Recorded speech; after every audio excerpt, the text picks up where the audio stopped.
So I'm asked the question, profit is not cash. What do I mean by that? Now, I think that we should start off by even defining what exactly is profit and then what exactly is cash. Now, in the simplest way, profit is basically what you take home from your revenue after all your business obligations or your business expenses, as well as your statutory obligations, have been deducted. Statutory obligations are things like taxes. When they have been deducted from your revenue, whatever is left to you to take home for your shareholders or to expand or grow the business, that is profit. Okay, so you may have that figure in positive, which is a profit, or in negative, which is a loss.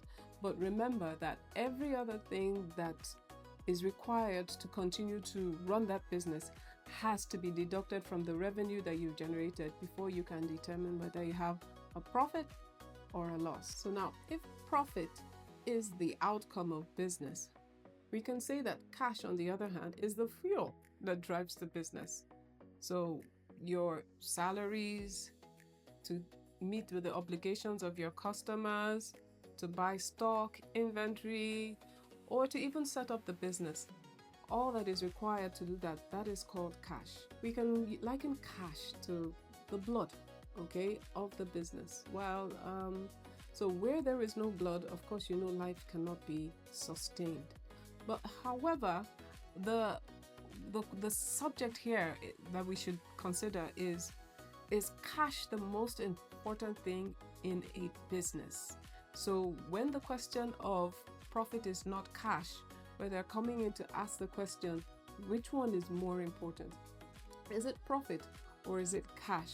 Well, I think we'll be here, maybe with the few assumptions that I will give shortly, will clarify to you which one has precedence over the other. Now, just like I mentioned earlier, cash is what is required to settle the operational expenses of a business. Cash is also used to settle statutory obligations. What that clearly means is that a company's profit, right, will be settled by cash. But also, even if a company is making a loss, taxation, whether the company is making a loss or not making a loss, depending on the age of the business, they will still be required to pay taxes. Now, those taxes, like we said, have to be settled by cash. So we always tell businesses, whatever you do, try and protect your cash flow sources so that they don't dry up, okay? But when we're talking about cash here, we don't necessarily mean the physical naira that you hold, or even just the bank balances, the balances in your bank account. Cash goes beyond that. And by assuming or assessing a company on its ability to repay a loan, right, we don't only just look at the physical balances in the bank, there's a whole lot more. And this leads us to the three key financial documents that we use in assessing the health of a company. That includes the balance sheet of the company that recognizes either the assets that they have or the liabilities that they owe to either business partners, employees, etc., or even the owner, which is called the owner's capital. So the balance sheet continues to assess what the company has versus what they owe. Now, in assessing the liquidity or the availability of cash in a business, we also look at the assets of the company. Why do we look at the assets of the company? Because hidden in it are called current assets, and some of those current assets have things like your shares, anything or any asset that is short-term in nature. So your building, for example, is not a current asset. Anything that falls within 1 year lifespan is a current asset. Why are we looking at this thing critically? Because when we're considering cash, we consider the balances, and we also consider anything that is in your current assets that can be easily converted to cash. What do I mean by that? A small business that is into small-time manufacturing decides to produce goods and supplies it to a major manufacturing company that has a credible financial history. At that moment, maybe the terms of the supply is within 90 days of supply, you get your payment. But the small business needs money at that time.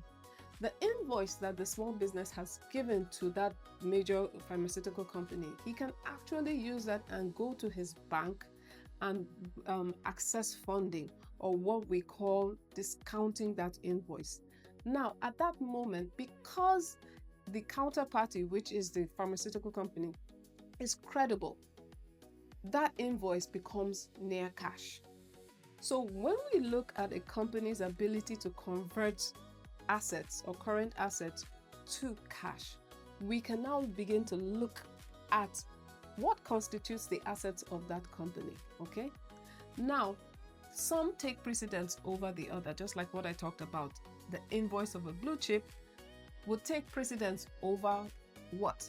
Over inventory. Inventory, of course, we know they're also short-term in nature, because it's believed that if you are a bread maker, for example, your flour, your sugar, your butter, those are inventory, and it's expected that you quickly utilize them to produce bread or pastries or confectionaries, as the case may be. However, if we are looking at you to assess your ability to convert assets to cash, we will take the inventory, or we'll take the invoice, or the receivable, as in financial parlance, of the pharmaceutical company over the inventory in your store, because that one has the ability, and it has the ability to be sold to a third party, and there are willing third parties that want to give you cash in exchange.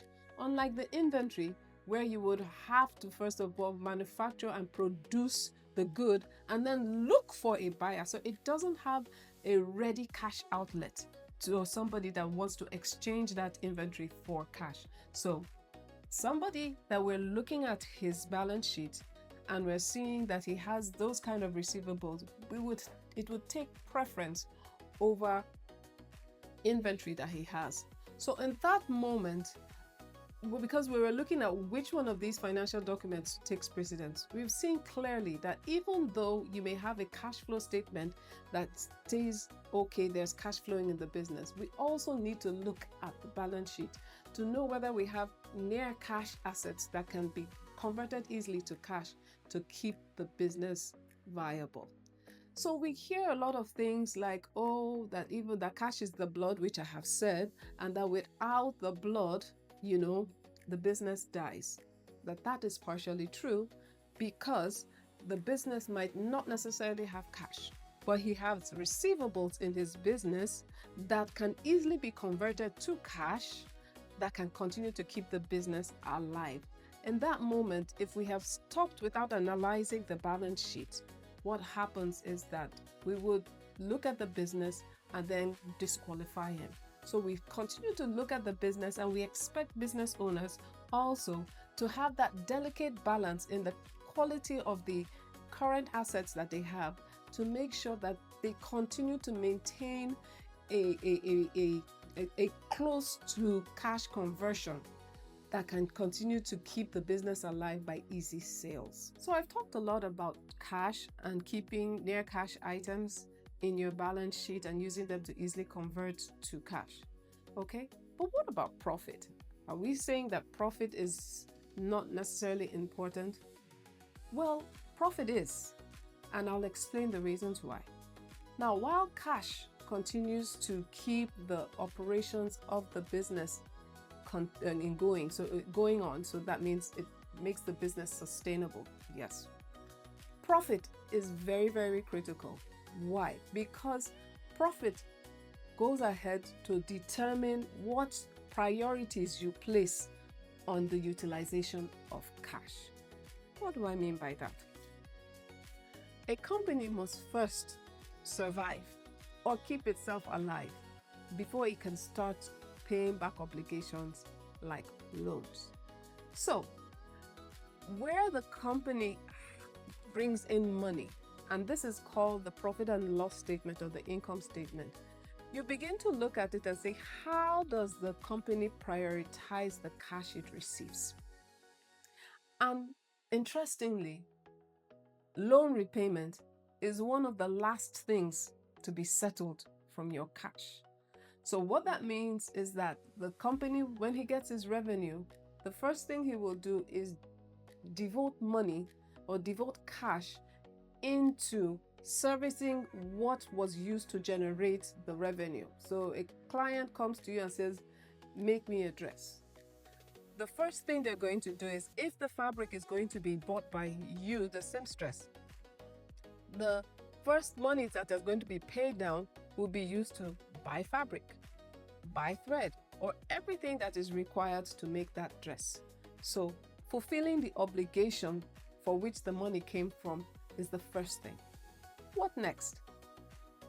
The next monies will be used to maybe do social media adverts so that more clients can come, pay salaries, pay for fuel, pay for generator, while the fabric that was used to buy the dress is called a direct cost. Every other thing, pay for the office space, pay for employees, etc., those are called indirect costs. And what happens is that those things also need to be settled. Now, it is when you have removed the direct and indirect costs, that's when the outstanding part, you now need to know how you begin to settle debts.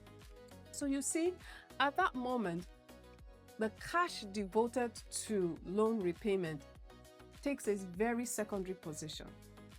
So even if it is a business that has a lot of cash generated in it, for example, maybe a bulk trader in rice, because his business is sustained by having large quantities or volumes of rice in stock for anyone that wants to come in and buy a large volume of rice, what happens is that at that moment, even though it's a cash cow, their cash will be devoted to restocking than repaying a loan.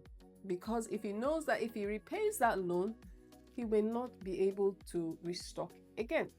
So even though cash is important to operate, the profit and loss determines how you prioritize the use of cash.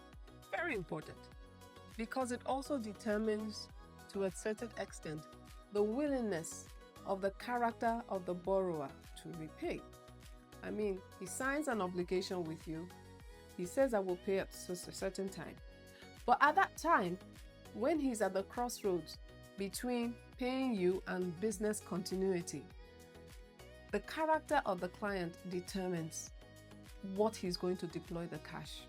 So when we look at businesses to consider whether their cash is not only sufficient, but whether we also look at whether there will be other things that will struggle for the net cash flow, or that residual cash after operating expenses has been taken, those things that will struggle for that money, can I take precedence or priority over them?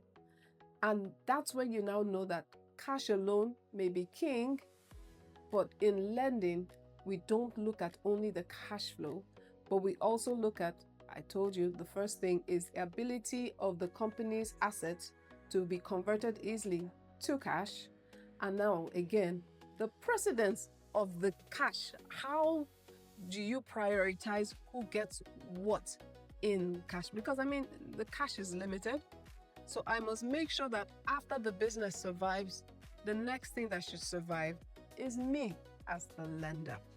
So when we now talk about profit is not cash, it looks like cash is more important. But now we've seen clearly that none of them are more important than the other. The key is balance. Being able to balance assets to ensure that they are closer to cash, prioritizing cash flow so that you ensure that you continue to keep your lines of credit open, are all key, in addition to managing the cash that is available in your business.